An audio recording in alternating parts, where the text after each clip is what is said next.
Assalamu alaikum wa rahmatullahi wa barakatuh. Look at this guy and his big. What you drinking, bro? Subhanallah. Wow. Yeah, these are you slap anything on you slap protein on anything and somehow it's acceptable here. Somehow, some guy that's going to gym. He's drinking some kind of a kid's yogurt thing, bro. They have in the lunch boxes and that. Active alpha. You know how much this backs it? You don't need a spoon. You open it, you eat quickly. Especially at work, bro. I just have my back pocket just... A big doctor, fam. You're walking about with la ilaha illallah. Listen, if my doctor, I see my doctor walking by and I'm in the hospital and he's doing that, I'm like, change my doctor, bro. Find me something different, bro. I don't know what he is, but he's not gonna be Whatever he is. This is the privilege of working from home. Little snack, little coffee. Oh, bro, Jibril, I'm so stressed, bro. The computer, how's the computer bullying me, bro? Bro, I got so much work to do. Bro, ChatGPT is not doing enough for me, bro. You know how many things I have to input into ChatGPT? And it's giving me the framework and the structure of everything. And it's giving me the framework and structure of everything and it's to the manager.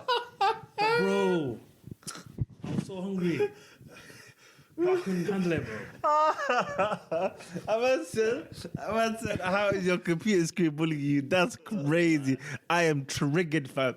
La hawla la quwwata. Wala he bullies me, fam. Wala he bullies me, bro. They sit down That's all day, crazy. have a computer like this. Then, when he doesn't need to use his brain, chatgpt.com. Oh my god, fam. Me? Oh my days, bro. This is my eat the whole day. I would take that, Salman. Wallahi, or billahi, he read me to filth, bro. Well, I have to take it, say that, I'm crying, wallahi, I'm crying. This is what I eat the whole day. From sun up to sundown. Yeah, If your doctor's eating this, yeah. it means he's saving lives. Okay. I Thank you very much. take it back. If I see my doctor wearing that, I'm like, that's my doctor. How you guys feeling? Allah, that killed me, isn't it? Alhamdulillah, bro. Alhamdulillah. I got my protein. Oh my god. Yeah. If I had ChatGPT, Do you know what to do work for you? Bro, listen, you never know, fam. Give it a couple of years, bro. You never know, fam. They're working on it. yeah, taking our jobs. Taking our jobs. I mean, it's interesting. I came across something about how they're implementing machine learning and robotics in surgery. Yeah. One of the biggest challenges when it comes to that is, of course, lag, right? So the lag time between the surgeon and the machine doing his thing. But I remember reading something about how the surgeon was in London and the robotics machineware thing was in New York. And they were able to Perform surgery on a grape and kind of peel off its skin. And the lag time was like 0 point something milliseconds. Okay, so negligible. Yeah, negligible, basically negligible. So we're not too far away from utilizing. Technology is scary, man. I remember they were talking about how they will use or implement drones to drop off medications. Yeah. And that is already being implemented In the UK? in the UK at certain places, and That's crazy. I thought well, that is incredible. I mean, they're trying to use that structure and basically just make everything efficient, but AI and health will become Yeah, of course. very, very soon. And I think it's one of the best use cases for AI and machine learning. In machine learning, we're already seeing insane breakthroughs in research. We're seeing breakthroughs in research in understanding certain diseases, because obviously it's able to go through data that human beings are, you know what I mean, and crunch it in a very, very short period of time. So, they're saying that we're probably going to find the cure for cancer within the next decade. Because of Inshallah. inshallah, it's because of the advances that are being made in machine learning and generative AI. I think one of the greatest use cases for you guys especially, and tell me what you think about this, but they're finding really innovative ways to be able to decrease the amount of kind of paperwork and stuff that you have to do as doctors. So you can focus more on being actual clinicians Brother. than receptionists, bro. Do you know? We don't want to go into that. You know? There's a whole little. That's our bane of our life. I can bro. imagine, bro. Paperwork. I can imagine. You need essentially money, bro, for this stuff. Yeah. Which you don't have at the moment. Yes, sir. I'm Yes, sir. afraid to say. But anyway, that's a That's another topic. Topic for another day. We'll get into another time, We say for that. inshallah. How's life, man? I'm all right, man. Alhamdulillah. You know, the other day, I was just thinking about, Salman, and I remember me and him, we had a discussion about journaling years ago. It was Yeah. probably college, right? And I used to look at him like, what a weirdo, bro. Well, wait, you're journaling, bro. How you write your thoughts into paper, bro? Yeah, man. Like, what's going on? Are you okay? And I remember he used to be like, nah, bro, it's sick. Like, everything you want to basically express, you can just write, and you feel so much better. And I used to think, You know when you didn't really feel neither here nor there, you just sit on the fence, but you think it was a new concept to me. Do you know what I mean? I love writing. Yeah, like I love writing articles, opinion pieces, whatever, right? But when it came to maybe feelings, it's like, nah, man. Why air quotations, bro? Feelings. Yeah. Because for this guy, they're a theoretical concept, bro. Theoretically. You know what I mean? Theoretically, He's seen outside. no, Still mathematically, writing a thesis about it. mathematically, we know that it exists because, you know what I mean? But, you know what I mean? In terms of how we actually experienced it. Is it tangible? Come see, come ça. So I used to think that's a bit weird, isn't it? But then as you get older, you start, coping and expressing yourself in certain ways, innit? And I thought, actually, journaling is nice. Then I seen, Ali Abdal, and he had this app. I forgot what it was called. Notion? No, it wasn't Notion. It was another app where he journals on it. He's a computer. There's one he uses called Obsidian. Is that the one? Nah, it wasn't Obsidian. It was another one. And Bear? It's a software. Bear. Types. I've got Bear, but it wasn't Bear. It wasn't Bear. It was like literally you just open it up. Yeah. How you feeling this morning? 5 things you're grateful for. Blah blah blah. All of that stuff in it. And I looked at it. I thought, 5 things you're grateful for. That is. That's too many questions, bro. Stuff for a lot. But now, you just feel how much, everything's about training yourself to do things, right? Yeah. And I thought, you know what? Maybe I need to start journaling. So I remember a few months ago, I started just writing that. I've got that planner, the planner we all have, really good.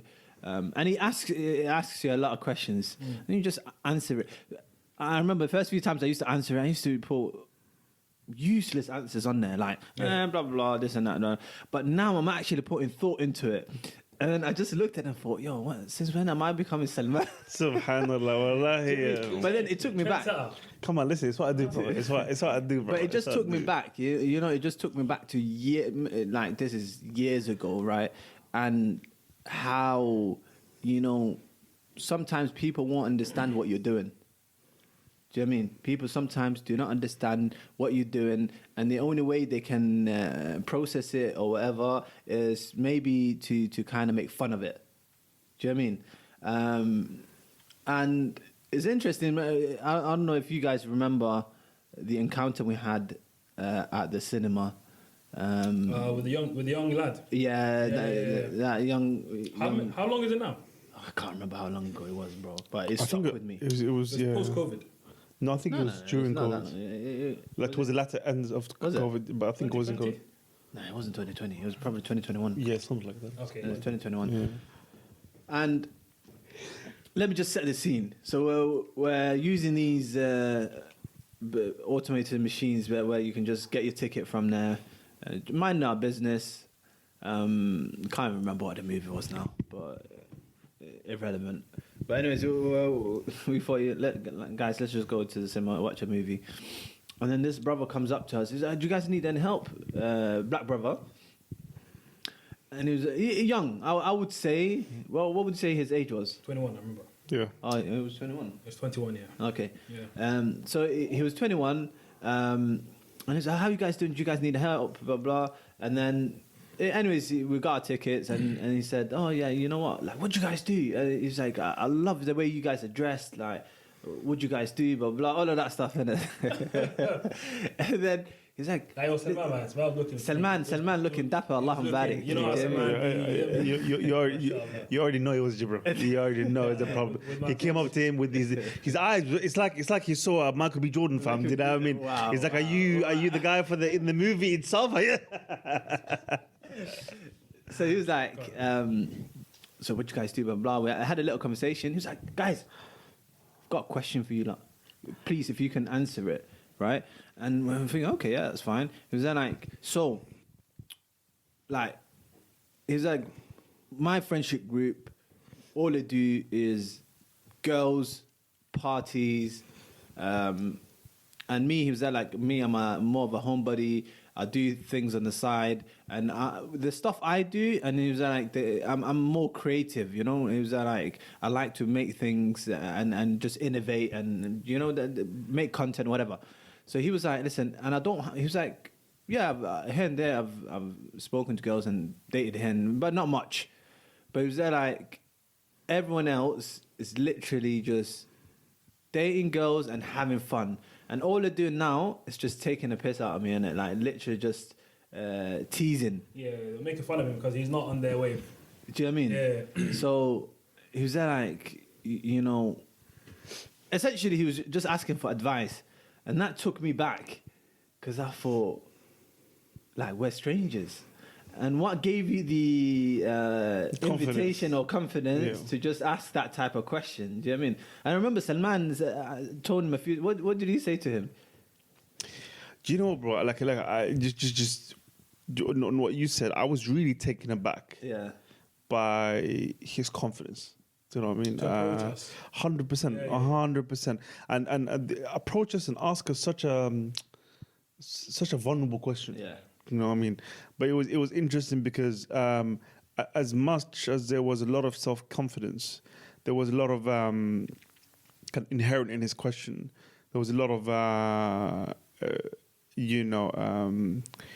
kind of element of self-doubt or kind of trying to figure things out, which is normal. It's a 21 years old kid, you know. So and a lot of like societal pressures evident, basically, in how he asked that question. 100%. Yeah. It was very loaded in that sense, but it just took me. It took me aback for a second. All those things just took me aback for a moment. You know, just going through your head, and you realize, bro. You realize first of all that there is an insane amount of pressure on young men, in terms of what it means to be a man, what masculinity means to them, especially I'd say young black boys. You know, masculinity for us, I think, is framed a bit more differently. You know, whether it's within popular culture or within our own environments, which obviously is impacted by external factors. We internalize, I think, an idea of masculinity that isn't necessarily accurate, I think, in my opinion. And again, it was quite evident in his question because he was saying things like, you know, there was as self-assured as he was about what he liked, he felt very insecure about how his peer group, how his cohorts engaged with him and who he was and how he represented himself in terms of what he likes and doesn't like. Yeah. So there was a lot of insecurity in this. I think if I remember, my thing to him was that because I think what we've learned, what I've learned personally is from experience is that we think somehow that we are unique in what we do. And what I mean by that is that we feel that when we go wrong somewhere or when we have a failing somewhere, we somehow build up in our heads that is, you know, we are uniquely bad in this. We're the only person who made this mistake. It only happens to us. Only happens to us. Yeah, or yeah, you understand? Yeah. Or somehow we're so bad because no one else would go through what we're going through, or no one else would make the mistake that you make a mistake. Yeah. Do you know what I mean? So you tend to be harsher on yourself when you have less experience because you've got nothing to compare to. So I saw that he was doing that to himself, and I said, I think my point to him was, listen, what you'll find right now is that first of all, your friendship circle, which are probably friends that you've had since you've grown up, aren't the arbiters of what is right and what's not right. Absolutely. You know what I mean? It's not the end all be all. They're not the end all be all. They are not the ones who determine what's cool, what's not cool, what's right, what's not right, what's good, what's not good. Yeah.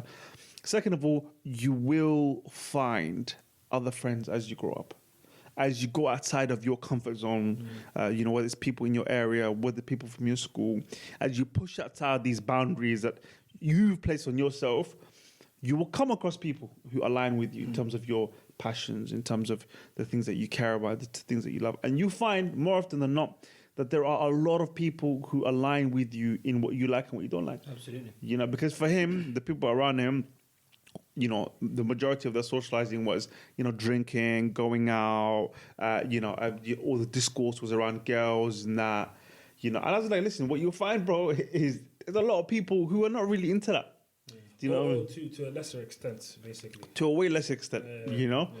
But even now, like now, statistics indicate that with the this generation are far less interested in drinks and sex than any previous generation. Yeah. Do you know what I mean? So especially in terms of alcohol, there is far less consumption than there ever has been in previous generations. So there's clearly something going on with this upcoming generation. And I was like, listen, I promise you. And you know, some of the things that he liked, which he felt made him weird, was so normal to us, bro. And again, his experience is miskin, wallahi. Do you know what I mean? He's a young kid, bro. So for him, it felt like it made him weird. Things like photography, videography. Do you know? And he almost said it sheepishly. You know, almost like he was ashamed. I'm like, bro, I promise you, the world is full of people who share your passions, who share the things that you like, who have a similar outlook on life, who you will feel a deep resonation. Your soul will resonate with these people, and you won't feel like, do you know what I mean? You won't feel less when you're around them. You won't feel like you can't be yourself. You won't feel like, you know what I mean, you're not valued as much. They're there. It's just this particular juncture in life where you're trying to figure things out, it's a little bit more difficult because you need to find these people. You need to go outside your comfort zone. But it's worth it because this stepping outside of yourself, outside of what you're comfortable, is going to lead to so much fulfillment further down the line in life. Yeah. So that was my 2 cents to him, to be honest. He reminded aspects of that, of how, you know, we were younger as well. Yeah, you see yourself in him. 100%. Either wholly or partially, or 100%. to a certain extent. 100%. As you grow, as you get into adolescence and being a young adult, things around you, you will probably be seen as an outsider, and it's easier to fit in than to, you know, be that guy. 100%. 100%. I think you know, the older you get, the more you care about people's opinions. And the same way it is for like a 70, like wait, now I wouldn't. The older you get, the less or the more? The less you care about how people think about you. So like I work with elderly patients now, 65 and over, and it's just incredible how little they care about what people think. It's incredible, isn't it? It's so incredible to see. bro. It's so liberating because they can utter whatever they want, and you have to package that and take it. Right? They will say whatever they need to say, and sometimes they will say things that you know is inappropriate. Almost on the boundaries of what we accept as normal. Almost. Yet they can get away with it because they're elderly, right? In society. So part of societal norms is when someone has reached a certain age, you just give them respect and you're like, whatever. You're far more willing to accept what, you know what I mean? Yeah. And to a lesser extent, that's also true going from 20 to 30, 30 to 40, 40 to 50, 50 to 60 and onwards, right? The older you get, the more you can say what you want. That is true to who you are as an individual. Do you know what I mean? Like, you can have the opinions you need to have. You can be who you want to be, and you don't need to fit in. And you will actually find pockets or groups that fit into your ideology or whatever you are interested in. It's very easy, right? But you can also be friends with a group who you all have so maybe some mutual interests, but you can all have different interests as well, right? But when you're younger, it's whatever is the fad at the time. You have to be interested in. You have to. Otherwise, You're seen as an outsider. Otherwise, it's like, you know what? You're a bit weird, man. Do you know what I mean? You're an outsider. You know, but it takes courage, like, to kind of defend your interests, to be like, this is who I am, and those early stages, you know, you haven't really. Most people don't have it. Yeah. But also interestingly, like the groups. So say you're in a group of boys, whatever, and I don't know, like the kid, for example, he's into photography, and his boys might be like, "Yo, blood, what? Photography? What are you gonna do? Snap. What pictures are you gonna take, big man? What? You know what I mean?" Yeah. I sound like a bully, you know. Right? No, but that's how we are between like Mandem and the talking. But you know what I mean, and you might be a point of insecurity that they're kind of exploring, they don't know, and you've kind of knocked it down there, type of thing. But that guy who says that, or the one that is making remarks, he is more afraid. 100%. He's insecure. It comes from that place of security. He is more afraid, and he is resentful. He feels resentment towards you because you have not taken that leap of exploring other things, and I don't have it in me to do so. So now I'm gonna take it out of you. 100%. Do you get me? Let me tell you a funny story. Yeah, very funny story. As you two know, over the years, especially when I was younger, I went through many different iterations of Salman. Many faces. Many. I explored a lot, trying to figure out who I am. And one thing, I'm sure the people who knew me, especially between the age of 15 to maybe 22, 23 maybe. Yeah, that was... Or maybe less, to 20, I said... 20. When they go to uni, 20, okay. Between 15... 21. Even 21? Okay, I'll give it to you. I'll give it to 21. Okay, so between 15 and 21, I'd say was my exploration phase, trying to really figure myself out. And so, like I said, I'm sure a lot of people can have many different things that they can say about me. But the one thing I can say, and I think it's probably is across the board, is that like I always went my way. Do you know what I mean? I didn't really care what people thought. That didn't really faze me too much. Whatever I found interesting, whatever I found engaging, whatever I wanted to do, I usually kind of just followed, and I didn't really care too much about what people thought, what the reaction was. I remember this one interaction. I remember I was in college. There's a group of people who were sitting there, we're talking, and a topic of the conversation came about, I think, music tastes. And during that time, I was into rock. I remember do you guys remember Skull Candy Head? Yes, Skull Candy. Listen, I wasn't just listening to rock. I embodied the aesthetic. Yes. Do you know what I mean? I looked like someone who listens to rock music. Or at least my conceptualization of what someone like that would look like. You were what's his name? Lil Uzi Vert.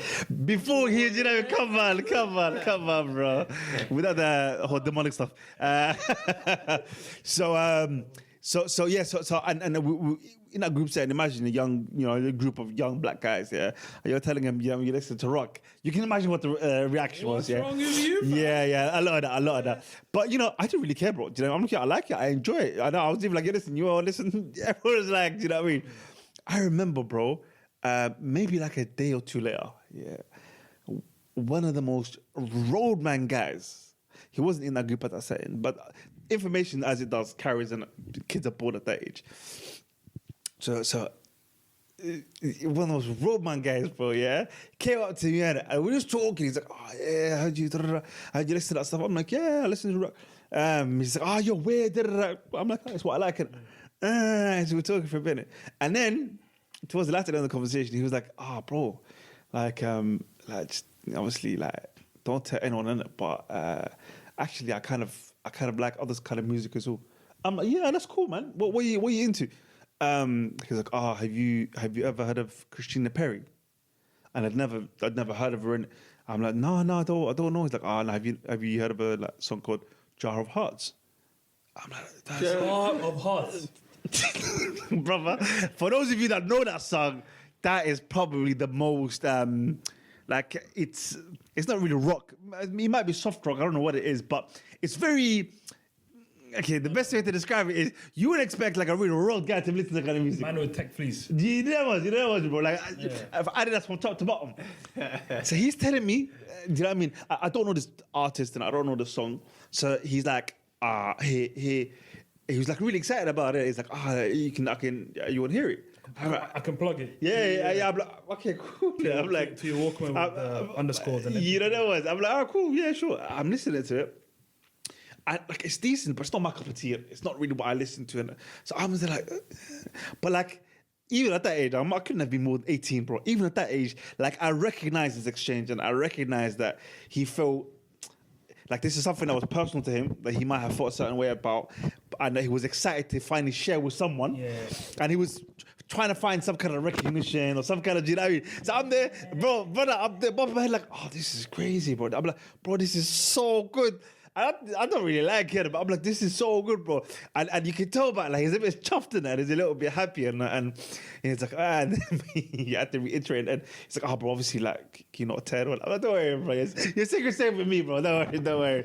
So it's, bro, do you know what it is? It's, a lot of people are like that. And a lot of people, they don't know what they like or they feel a certain type of way about what they like or they've got an image that they feel like they have to uphold it. And wallahi, bro, like when you get older, you realize that's all nonsense, man. And one of the best pieces of advice you can give to anyone, is that the faster you can reach that way of thinking, of not caring what people think, and just living in your own truth, whatever that is, doesn't matter if people agree or not. I hope you have one life. You have one life. Again, if you're Muslim, you're not Muslim, it doesn't matter. You still have one life. The afterlife is a different life. But you have one life. You have one chance, bro. Yeah. You have one chance to do what you want to do or to accomplish what you want to accomplish. There's no do-overs. Yeah. And it doesn't matter what religion you follow, there's no do-overs. You get one chance. Yo, you might as well live your life, bro. Live your life. Live your purpose. Find your purpose. More importantly, find your purpose and live it.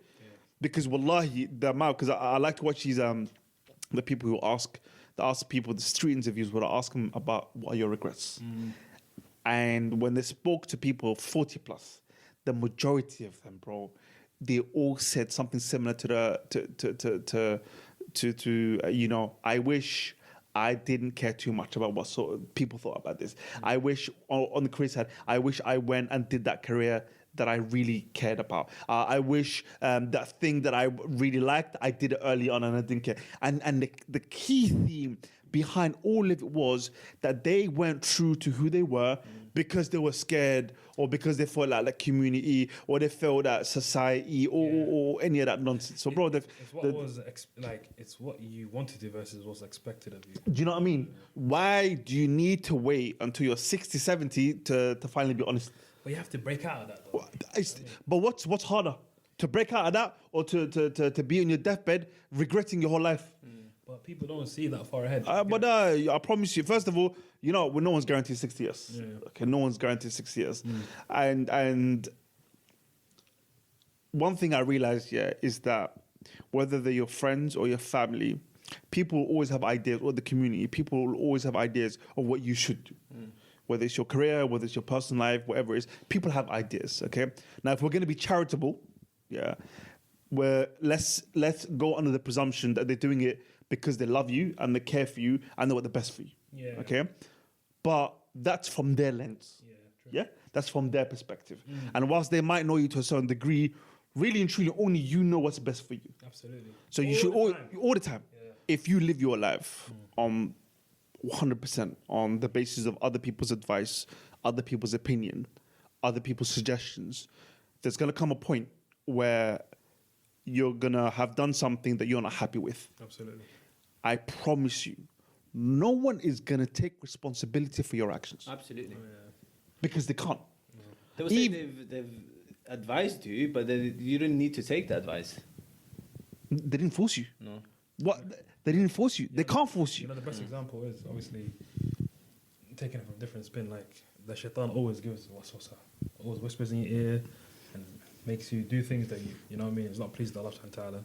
And then Day of Judgment, he didn't force you. He just. I'm innocent from him. Yeah, he'll force you. So all the things that you've done, all the sins that you've committed, everything that you've done, at the end of the day, it's in your hands because you had a free choice. 100%. And that's on them, B. And but imagine we're talking about positive things as well. You know what I mean? So you like at the end of the day, it doesn't matter if you go to them and be like, oh yeah, but you told me to do this. I didn't force you. I think I wanted the best for you. I merely suggested. I wanted the best for you, and from my own understanding, this was what potentially was the best. But if you thought that it wasn't, you should have said something. You know, it's your life. Yeah, I think the hardest thing to do is stating that this is the route I want to take. This is what I want to do, and you have your opinion. And granted, it's something that I'll listen to, but it doesn't it's not going to change my position here. And at the end of the day, this is my life, and this is how I'm going to live it. But I feel like that's easier to. No, I'm saying that's what I said. It's the hardest thing to do. No, not even from that lens. I'm saying age plays a part in that. You become more assured of the things you want to do because you've gotten to know yourself, so you can make those decisions and live with the consequences. But in your late teens and early 20s, the reason why you're seeking for other people's advice and you're asking questions is because you haven't really figured out who you are as an individual, and you don't know where you're trying to head to. 100%. Now, you ask someone who's older than you, what do you think I should do here and there, blah, blah, only because you feel like, okay, like, I've got so many questions and not many answers, right? In your 30s, 40s, 50s and onwards, you have figured out who you are. Yeah. You've figured out what you want to do in life and the direction you're heading in. Now, you ask advice on occasions when you need advice, and you would take that on board, but you would still make your own decisions based on the information you've gathered, right? And that's why they say the younger you are, the more impressionable you are. Do you know what I mean? It's because if you go down to early teens, or even as a child, it's anything you say might be taken as gospel. Do you know what I mean? By someone who is much younger than you. And that's why it's always important to be calculated, but also know what you're saying. No, don't just waffle, or don't talk about it from a place of ignorance. Not just ignorance, things you wanted to achieve, so you're kind of projecting it on somebody else. But a lot of people do that, though. And that's the problem. A lot of people do that. A lot of people do that, which is why, again, to the point you made, for the 100%, like you have to know at which stage you're in. And when you're in that early stage, you need to be asking more questions than making assumptions, because you don't know. Yeah. And the only way you will know is if you ask. And the more you ask, the more perspectives you get. The more you're able to build your own on the basis of all the information you've gained.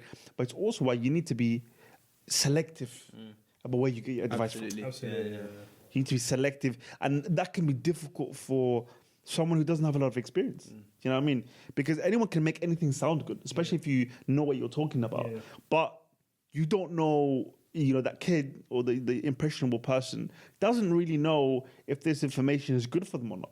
And they might be taking it on board when it's not really what's right for them. And that's where, those of us who are older, and we do have younger people in our lives, whether it's our siblings, whether it's our kids, nieces, nephews. This is where our responsibility comes in, where we do try to impart, wisdom wherever we can, where we do try to. Because one thing I've learned, from my personal opinion, I think it's not necessarily about trying to control them or mold them into something. I think it's about two things. It's building certain values and value system and foundations within them, and then trying to steer them towards the right way. Yeah. And hoping that the structure that you build within them, the foundation that you build within them, acts as kind of a true north that is always able to, no matter, because we're inside, we're going to stray. Yeah, so that no matter where they stray, that foundation always kind of brings them back to true north, brings them back onto that path. Because then you realize, I think it's maybe up to maybe 14, 15. Beyond that, you can't force them to do anything. No. You have to Maybe even less than that. You know kids more than me.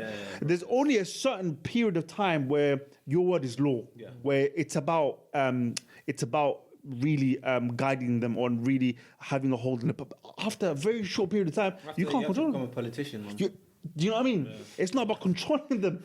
It's not about controlling. And if you try, and that's where they go wrong. If you try to control them, or like you said, if you try to impart your own vision by making them into something which you want it to be, listen, that could have disastrous impacts. You can't be a dictator. You cannot. After a certain age, I think there's a like a cultural thing which says that in the first period of their life you have to be within the deen. They said first 7 years you should be what was it? I forgot what it was. It's like either something military or the parent. Something I don't know. In the first, I think you're speaking two different concepts. Yeah, maybe there's the actual the 777 rule within the deen. Yeah. About how you're meant to change how you engage with them at every 100%. Do you know what I mean? So, and that's the hikmah behind it, because at the end of the day, and that's something I've also learned, bro, which is that I'm learning a lot of things, bro. Which is that no matter who they are to you, whether they're your siblings, whether they're your partner, whether they're your children, they're all independent people. Yeah. And we all have rights over each other, but that doesn't mean that, you can't supersede those rights. Absolutely. You can't try to do, especially as parents, sometimes they think that, their children basically means they're slaves, bro. Or that, it's their carbon copy. Or their clone. They're meant to move exactly. That's not going to happen. And this is how I would do it, so this is how you need to do it. Do you know what I mean? That's not necessarily, that is, do you know what I mean? Yeah. You know what I mean? Everyone's different, and they're imparted. But I wanted to say, the core value system that you instill in children, alhamdulillah, we have the Quran and the Sunnah. So if you have those two things and you raise them in that aspect, they will always find their true north in that aspect. Because at the end of the day, people will go left, people will go right. But at the end of the day, if they know that, listen, what I'm doing currently isn't the best, what I need to improve on, they know where to go.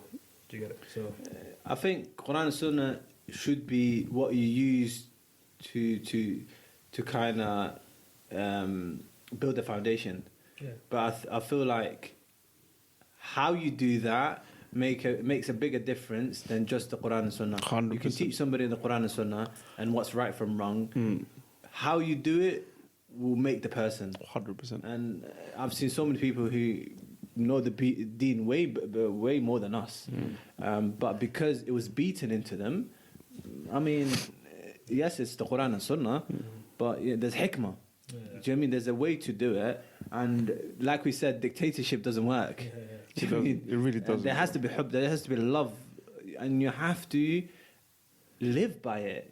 How many times do you see parents that will instruct their kids to do things they don't do themselves? It's not possible. Yeah. It's not possible. So it's gotta lead by example. Absolutely, you have to lead by example. And going back to the kids are impressionable. They will watch you more than they will listen. 100%. 100%. Kids just observe and observe and observe, and they are so honest and so frank. Do you know what I mean? So if you want to teach your kids, just live a certain way, and that's maybe harder for us than to be a military parent, instructing and delegating and policing. But for you to live by what you're teaching your kids is a lot harder. And that's what you preach. Huh? Absolutely. And I think, one thing that gets beaten into you when you're like the elder sibling is, don't do X, Y, Z, because if you do it, then everyone else is going to do it. And that's always the lecture. That's how it starts off from.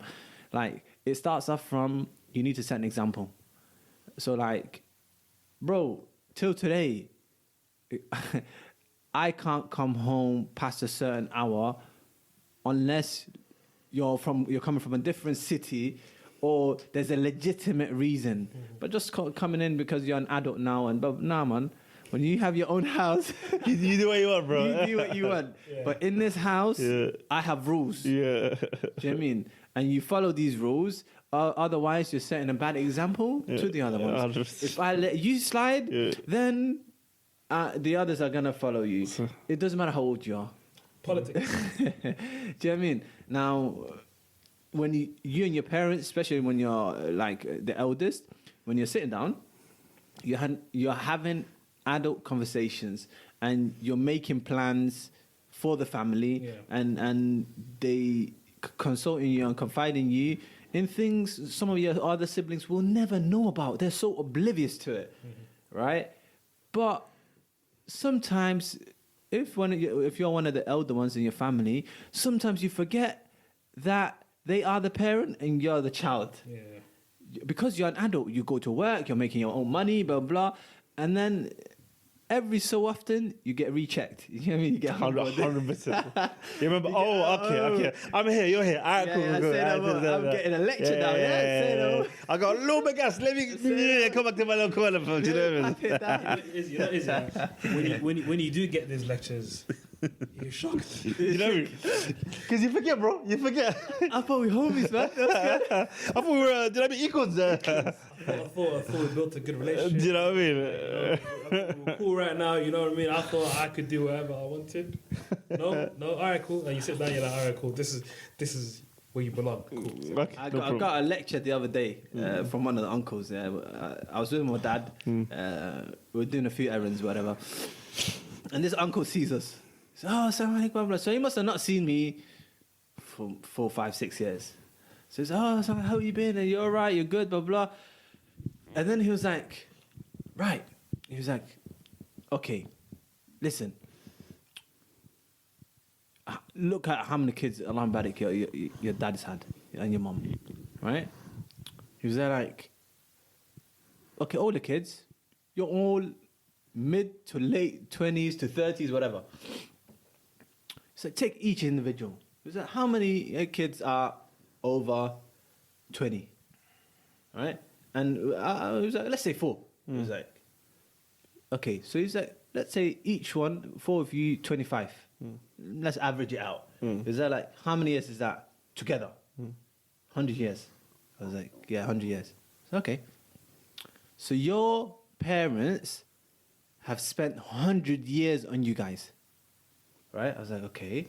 Is that like, because they don't grow you all up together. They've given you 25 years.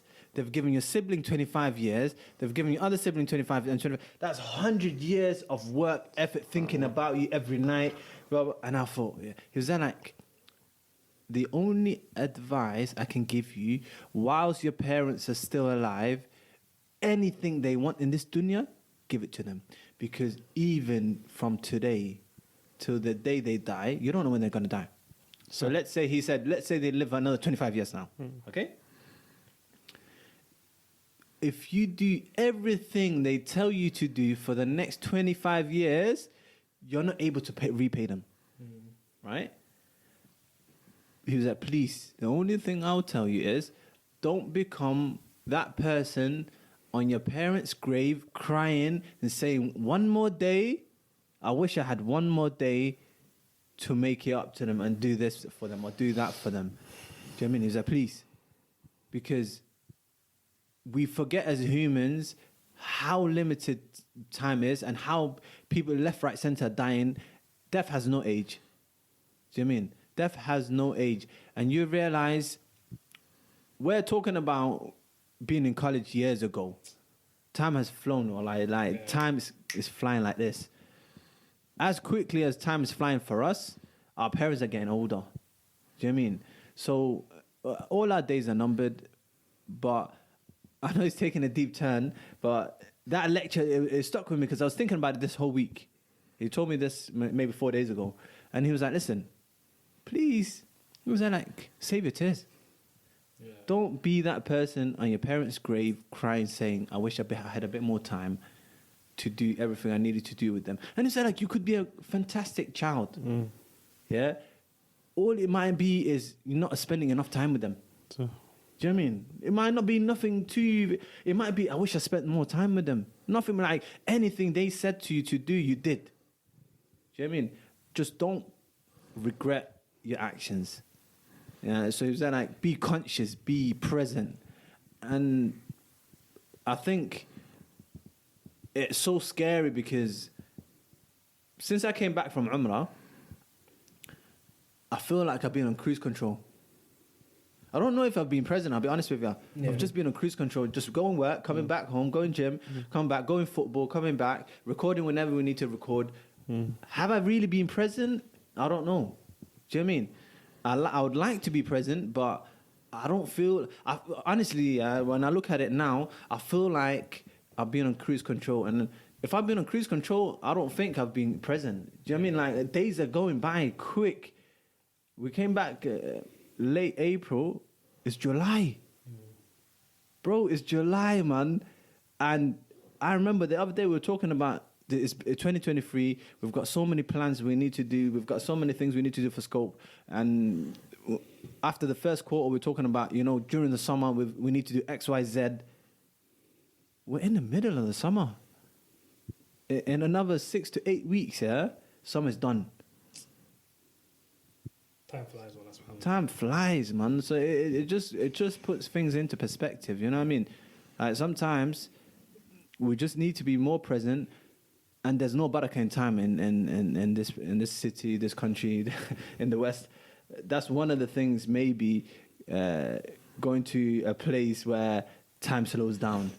Do you know what I mean? Because right now, bro, Rat race. Everybody's in rat it's race. a rat race. so it's in man. Kenya in 2 years, yeah? Kenya in 2 years, yeah? Nairobi in 2 years, yeah? Say that. Let's go to a place where just time slows down. Because I remember when I was in uni, bro, I could do 500 things in a day. Now, yeah, today we came here to record, and what? I beg you, yeah? It's 5:45, man. Don't take that. Wallahi, I felt like if like 2 minutes ago when we called each other to be like, listen, yeah, so we're gonna go. It was like 10, 11 a.m. Yeah? It's 6 o'clock now. It's 6 It's o'clock. 6 o'clock. Bro. Wallahi, we have done nothing else today except come here and record from midday onwards. Yeah? No. Speak for yourself, bro. I made myself breakfast. Well done. No, I had breakfast and I did this. Do you know what I mean? Bro, and you got this guy bloody having Actimel, man. Where's my BFFR, my guy. BFFR. He's starving. I'm so hungry, you know what I'm saying? But, nah, man, perspective. Thank you for the reminder. Wallah, it's needed. Our parents, it's like they've been a constant in our lives, our entire lives. So even fathoming the concept of them not being around is beyond comprehension, like something you can't even imagine. Yeah. So at the same time, appreciating what they've always given you, what you wanted, what you needed. So naturally, people just take them for granted. So actively trying to do what you can for them, spending more time to them, like even spending time to charity with them. Yeah. Together. So doing what you can is beyond it's beyond important. Inshallah. And I take it a step further. Like, time is a commodity, and it's the most expensive thing you can ever give to anybody, right? This is the biggest devil, wallahi. Phone. The phone is the biggest devil you ever see in this world, because we can all sit here together and not be present. I remember, did we have this conversation when I said, like, maybe this is a year ago, where I said I want to be more present, and I'm still uttering the same thing. I don't know. I'm gonna go back to it now. Wallahi, I'm gonna start being more present. I try not to use my phone when I'm around people, because if I'm gonna use my phone, I should have stayed at home. Do you know what I mean? Mm-hmm. Like, being more present, give somebody 20 minutes quality time. Giving a time of day. Do you know what I mean? Yeah. Half an hour quality time. There's no point being together 15 hours and still not quality, bro. Like on your phones and this and that, and saying, it was lovely catching up. Do you know what I mean? There's so many issues going on in the world these days. Well, that's probably another video talking about what, bro, when we're at work And the people come in with all of the issues they're coming in with, and all of the mental health issues. La hawla wa la quwwata illa billah, man. It's not. Sad. It's so sad, wallahi. Like, Inshallah, it's a good reminder, and hopefully, guys, it affects you guys too. And just to remind ourselves and remind others that life is going to finish soon. So just take advantage of it. I'm not gonna lie to you, Fatah, you hear some deadly 1-2, bro. Allah, I wasn't expecting it, fam, but you know what I mean? It's Allah, like in ADHD, like focus. And I'm always like this. I was like, ذكر فإن الذكر تنفع المؤمنين. Reminding ourselves and being a source of reminder for each other is one of the greatest things you can do for each other as a sign of brotherly love. But especially the last two, bro, being more present and the role of your parents. I think a lot of people will get a lot of value from that. And being present is so hard, bro. It's difficult. It's so difficult to do, bro.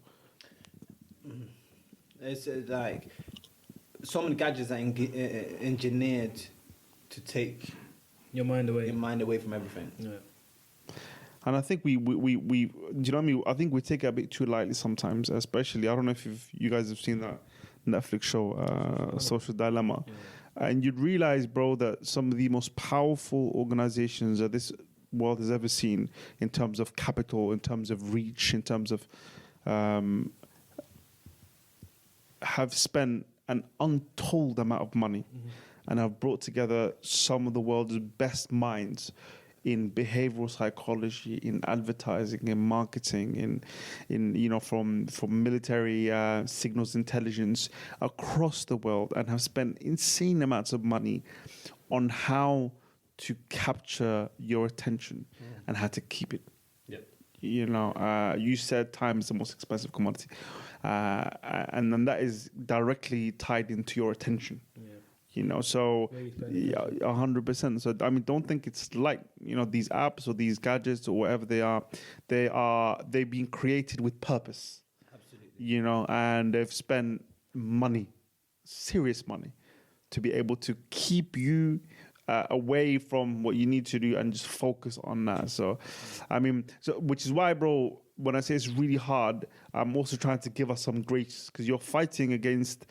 Because what they do with these apps and these gadgets is they tap in to deep parts of your mind and your psyche and your being to keep you away from what you need to do. So it is hard. And it's meant to be, of course it's hard. They've done a lot of work to make it hard for you, So, you shouldn't dismiss it to be like, oh, it's light. No, it's a very difficult thing to do. But It's an active process. 100%, 100%. Like, we need to fight against that. You need to actually live. Yeah. We were talking about how you only have one life.